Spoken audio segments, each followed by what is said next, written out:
You think you know the plan for Mists of Pandaria Classic raids, right? You've seen the dates, you know the names. But what if I told you the official schedule is just a cover story for a much deeper, much smarter strategy? Today we're pulling back the curtain. We're not just talking about what raids are coming out and when. We're exposing the 5 hidden secrets behind Blizzard's master plan for Pandaria's endgame. See, this isn't about bugs or glitches. This is about the brilliant design philosophy they've crafted to make this the best version of MoP ever. So let's get into it. The first secret is the 10-day destress window. It's hidden in plain sight. MoP Classic, it launches on July 21st, but the first raid, Mogashen Vault, it doesn't open until July 31st. Why is that? Everybody just assumes it's a standard delay, right? The truth, though, is that Blizzard doesn't want you to know this delay is a deliberate de-stress strategy. Blizzard actually learned from some of the past Classic launches. They know that burnout from the race to World First, it's real and it gets people quitting the game. The 10-day gap they're giving us is their way of saying relax. Do some dungeons, your professions, get some gear. They've intentionally removed the pressure of the day one clear, and that way the launch experience, it's not a frantic rush anymore. Instead, it's a genuine adventure, a player-first design choice disguised as a content game. Do you feel pressure and FOMO this time around to get into the raids and get geared up, or are you taking things slow? ComputerBot requires data in the comments. The second secret, the Confidence Boost Raid. So you're all raid ready on July 31st, you step into Mogashen Vaults, you start getting gear. But here's the secret, Blizzard doesn't actually want this gear to really be your main focus. See, Mogashen Vaults, it's intentionally designed as a warm-up raid. Sure, the gear is good, but the real power spikes and your tier sets, they're waiting in Heart of Fear and Terrace of Endless Spring, and those raids are going to follow soon after. Blizzard really wants you to be able to clear Mogashen Vaults, to feel powerful, to get some quick, easy wins, and to build momentum. It's a psychological on-ramp to the endgame. Sure, you'll be getting upgrades. In the case of my Arms Warrior, I'll be having 2 Biz pieces for Mogashen Vaults, but really, most of the gear is going to be replaced. This is really meant to be a confidence boost before the real challenges begin.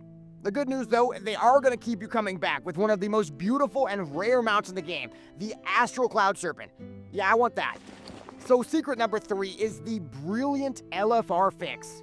One of the biggest and most controversial announcements for MoP Classic, the removal of the Raid Finder, aka LFR. Everybody knows about that, and while everyone still argues in the forums, Blizzard has secretly crafted a very smart replacement, and it's going to end up giving you even more gear than LFR ever did.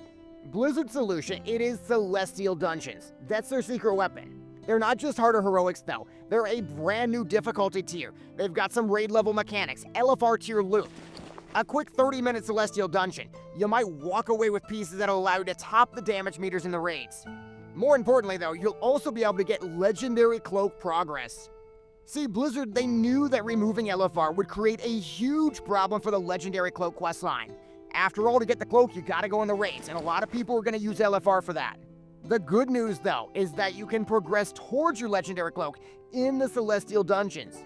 Like it or not, Blizzard has done the impossible. They've kept the accessibility of LFR and the legendary progress, but wrapped it in a system that requires skill, coordination, social interaction. They fixed LFR's biggest flaws without leaving the casual players behind. That is a brilliant piece of game design. Do you guys think that replacing LFR with Celestial Dungeons will prove to be a good call? Or has Blizzard overstepped by changing things away from how they authentically felt in the original game?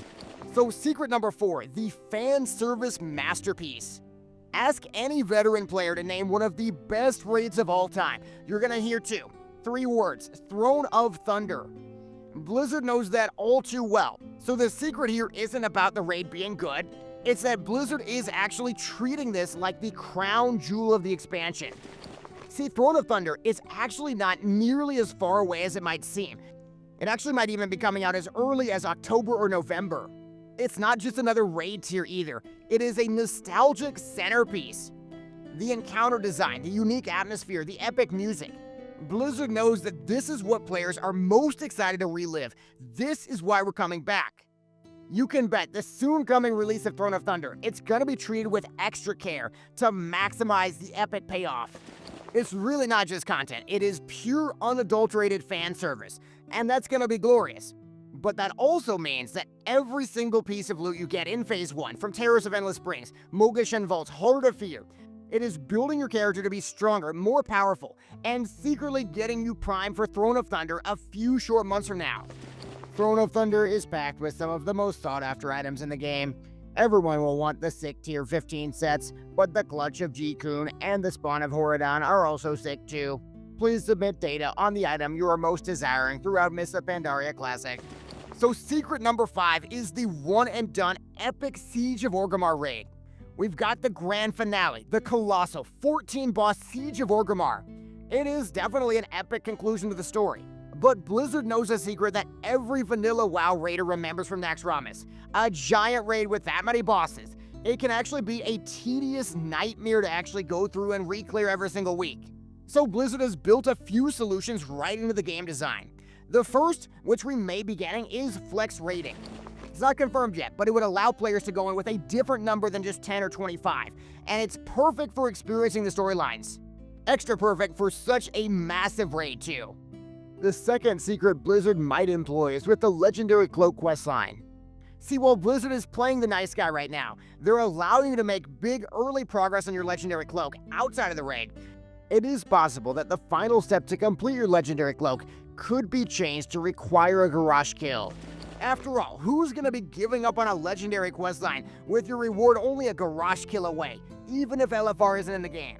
It's a secret that Blizzard isn't gonna tell you, but getting every single player to defeat Garrosh and experience that epic storyline at least one time, it makes a whole lot of sense.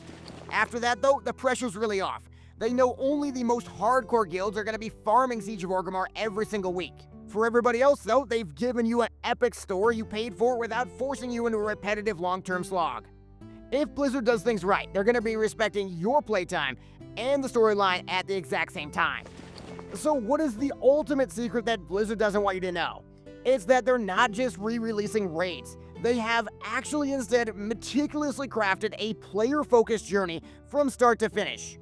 It's a de-stress launch, a confidence-building first raid, a brilliant fix for LFR, a nostalgic centerpiece, and an epic finale that's gonna respect your time.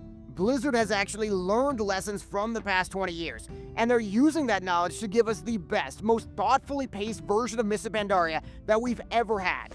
What do you guys think about Blizzard's secret vision for MoP Classic? Let me know your thoughts about MoP Classic so far and your experience in the comments below. If this guide helped you to see the master plan, definitely do me a favor and hit the subscribe button. And now that you know the secrets, it is time to go back to playing more Mists of Pandaria Classic.